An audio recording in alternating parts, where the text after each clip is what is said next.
তা দোস্ত, কেমন আছো? অনেকদিন পর তো দেখা। আলহামদুলিল্লাহ দোস্ত, আমি ভালো আছি। তুমি কেমন আছো?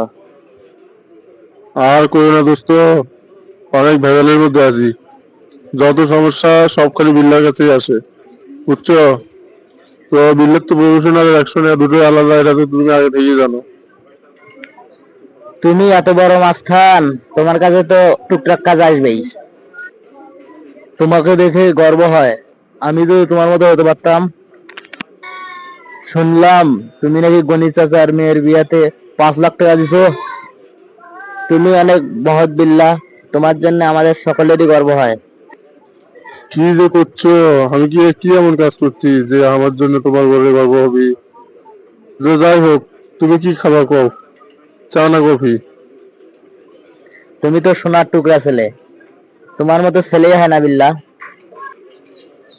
তোমার মতো বন্ধু পেয়ে আমি অনেক গর্বিত।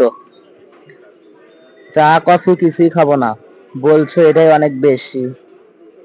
তোমার মতো বন্ধু পেয়ে আমিও অনেক গর্বিত পারে।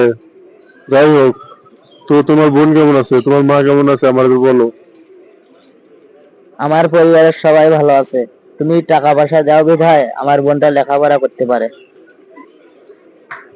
আল্লাহ তাআলা যেন তোমাকে যুগ যুগ ধরে বাঁচিয়ে রাখে। তা তোমার যে চাকরির কথাটা শুনছিলাম, চাকরিটা কি হয় নাই?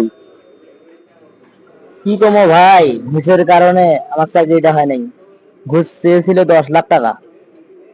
একেবারে, আমি থাকতে তোমার এত টেনশনের কি আছে? আমি রিলে থাকতে তোমার চাকরি হবি না, এটা কি হয়? আমি কথা কয়ে দেখ, মনে সমস্যা নাই। তুমি বাড়ি ফিরে যাও, আমার একটু কাজ আছে, আমি গেলাম। ঠিক আছে বিল্লা ভাই, যান আপনি।